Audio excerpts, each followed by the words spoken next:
Do you want to know one thing at least that I'm most proud of? I'm proud of you. That's right, you. And that's because you took the time to come to this channel, which means that you took a break from your busy everyday life to enjoy and appreciate music. That's what I'm all about. I like to represent music appreciation to help gain more exposure or recognition to the musicians out there in the world and just to de-stress from things going on around us. So I also have something that I want to tell you that you might be fascinated about when it comes to music in a moment. And this is also a special music video reaction that I'll tell you about as well. So in the meantime, what I want you to do is grab a drink, sit back in your comfy couch and wait until Tazzz reacts.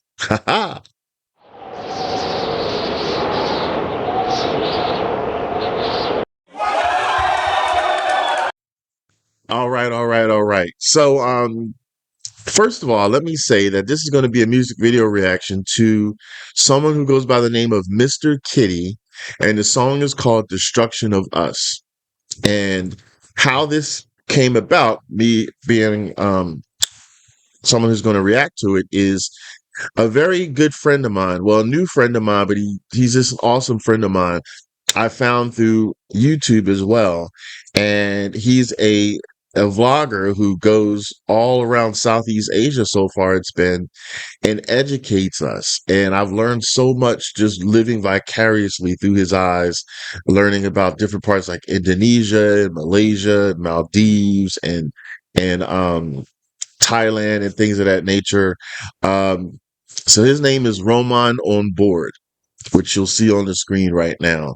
If you're the type of person who likes to travel, and if you can't travel, but you like to learn about other parts of the world, then I really hope that you check him out. I really love his style, and he really makes it interesting where you want to just keep watching and watching and watching. So please check him out. So this one is for you, Roman, because I had asked him, what type of music do you listen to that you like? So this is my way of saying thank you for your friendship. And also I want to support you in your endeavors because, you really are an awesome, awesome human being. So thank you.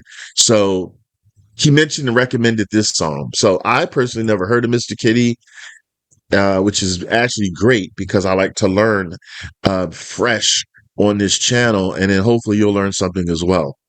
Okay. So let me read something real quick about Mr. Kitty. It says, Forrest Avery Lemaire, known professionally as Mr. Kitty, is an American singer, songwriter, record producer, and DJ, best known for his song After Dark, which was released in 2014 and went viral after a fan video was published on YouTube in 2019.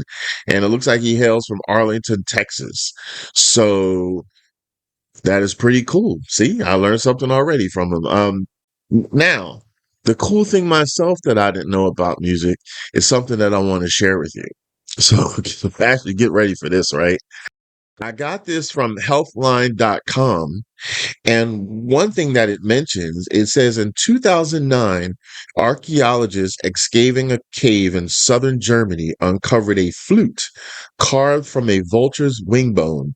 The delicate artifact is the oldest known musical instrument on Earth, indicating that people have been making music for over 40,000 years. It goes on to say evolutionary scientists say human beings may have developed a dependence of music as a communication tool because our ancestors descended from arboreal species, tree dwellers who called to one another across the canopy. So I hope you found that fascinating because that can make you appreciate music even more and hone into it and stuff like that.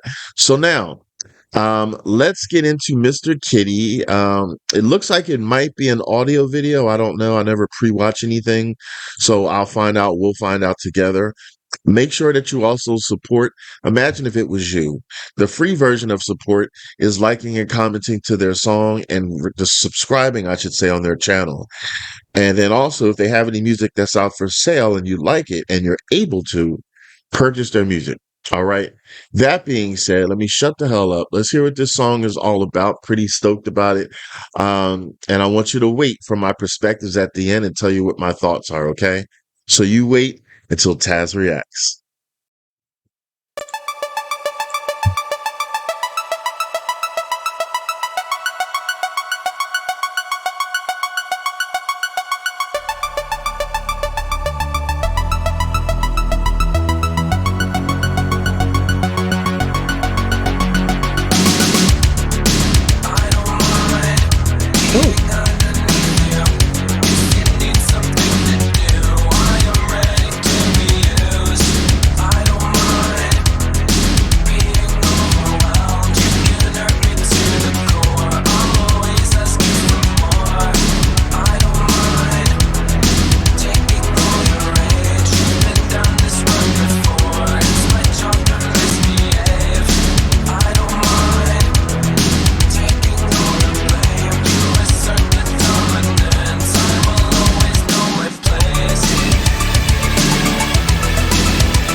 Wow.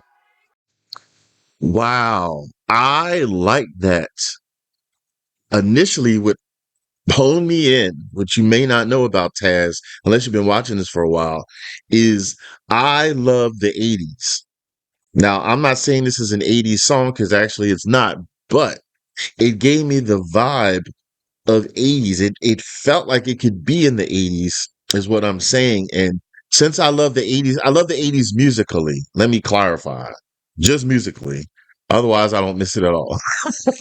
But it gave me that vibe of the 80s. So what's good about that is for people like me who love the 80s, you can pick up this song and just drop it into the 80s like plop, and it would fit. Um, or you can leave it in now and enjoy it now. So I feel that that helps it to an advantage to listeners and reaching the target market out there because, some people like myself love to be teleported musically back into the 80s. So I wanted to first mention that. I just personally got the total vibe of the 80s. Tell me if you have too in the comments, all right? Because I really want to know. I don't like to normally assume, but I just feel that I can't be the only one who feels that since I really love the 80s musically. So tell me in the comments if you agree or disagree, which is fine. Because I really want to know what you're thinking. All right. Because on this channel, at least, you matter. Don't forget that. All right. Um, so yeah, I like that vibe. And, when I had read earlier that it said he was, where is it? Singer, songwriter, record producer, and DJ. I'm like, okay, he probably did all of that wonderful synthesizing and everything like that himself, which is better. He's almost like a one man show. He might be too. I don't know. Let me know if you know that in the comments. Like, he might not even need a full band. He might be able to do this all himself. So I don't often hear synthesizer music, so it's always refreshing or memorable, I should say, when I hear it, because I do like it depending on how it sounds collectively, because there's some synthesizer music or songs that I just don't like or gravitate to, but this was just really, really tastefully done, dare I say. Um, and then I just like his whole voice. He just gave me the total 80s vibe. Now, that being said, like, this song itself, like, lyrical wise, is not like a happy song um at all, but it's definitely a song that's relatable. And songs don't always have to be happy. You know why? Because many of us out there, me included, love songs that we can resonate with, that we can learn from. They can either be educational, or they can make us feel that we're not alone. Like, oh my God, that's me, or that was me, or that's somebody that I know that's been through this. So it could be like healing. It could put you on high alert to look out for something and be aware and not fall prey or victim to something like that. So, like, when I hear this song, like, because he had said in some of the lyrics, let me see, I brought up the lyrics on genius.com. Starts off right at the beginning. I don't mind being underneath you if you need something to do. I am ready to be used. I don't mind being overwhelmed. You can hurt me to the core. I'll always ask you for more. I don't mind taking all your rage. You've been doing this road before. I mean, that is really sad when you think about it. It sounds like, you're in this like relationship, but you're willing to do anything for love. Like, it seems like it doesn't matter what type of pain or torture or submission or whatever you're going through, as long as this other person is happy. Now, think about that. Is that a good relationship? Correct me if I'm wrong. Isn't in a relationship or something, both of you are supposed to be happy? Um, Answer that below. So, but like I said, educational value for this song. Do you know someone, or have you been one of the people who've been in a relationship where it felt one-sided?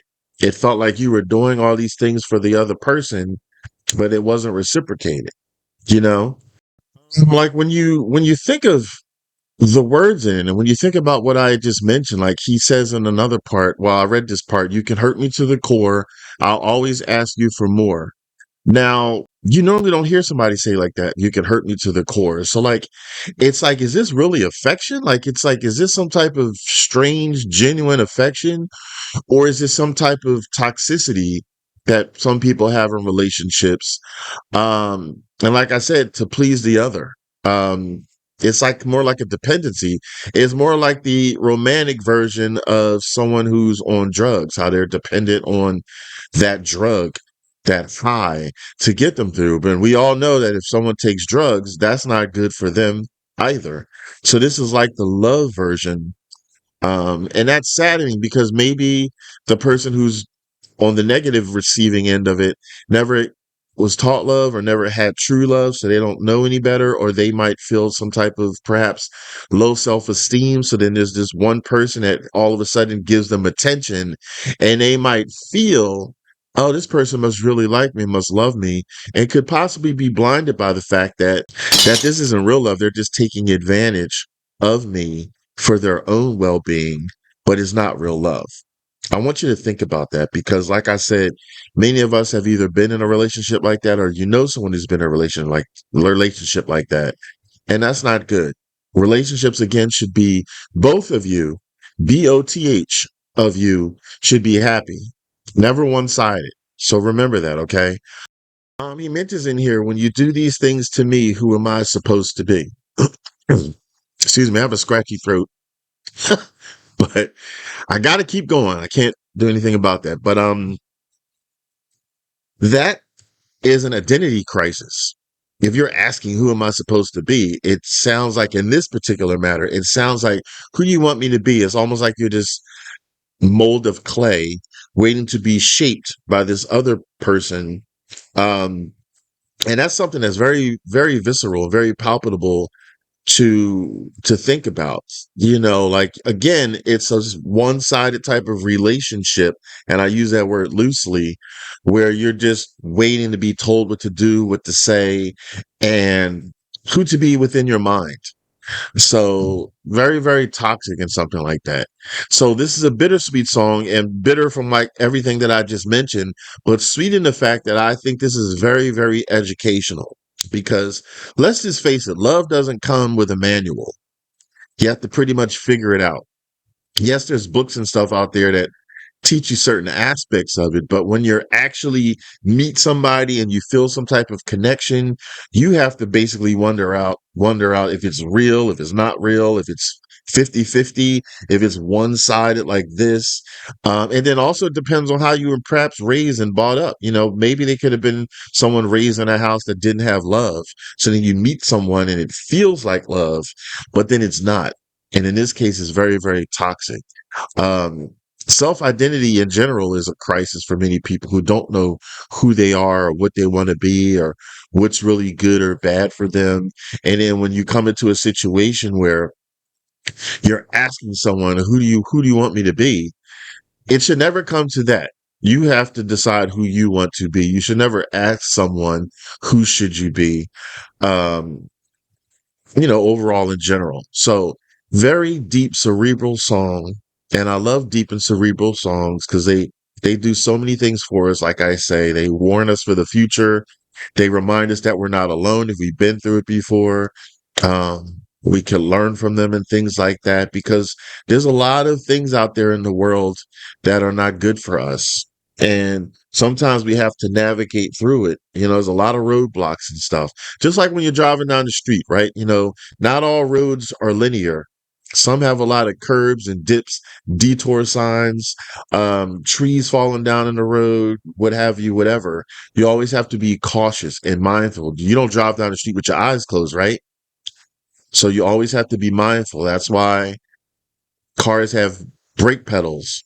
Proverbially in your life, sometimes you have to pump the brakes, stop, think about where you are, assess, reroute. A lot of things you can relate to cars and GPS and things like that. So yeah, um, I liked it. This is the part of the show where I do a thumbs up pass if I like a song, thumbs down ass if I don't like a song.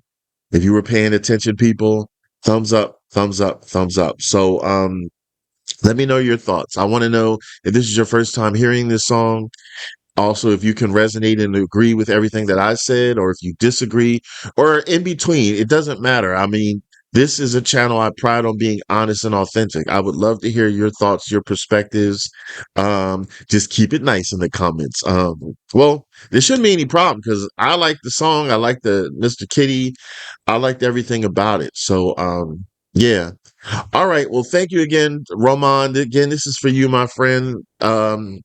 Keep staying humble and hungry in your endeavors, and I just keep enjoying watching what you do. And I hope everyone else likes this song, and I really want to know your thoughts. And let's also, like I said, let's support Mr. Kitty. The main focus point again is to support the musicians. Okay. That being said, I want you to also check out my other channel. I have another fairly new YouTube channel called Shadows of Music Legends. It's only about music legends and it's done in a completely different format than this. Check that out, please. It's up on screen. And then if you want to check out another song that I reacted to, then I want you to check out over there. I want you all to take it easy and keep it breezy. Oh, and go Phillies. Woo! Love my baseball team.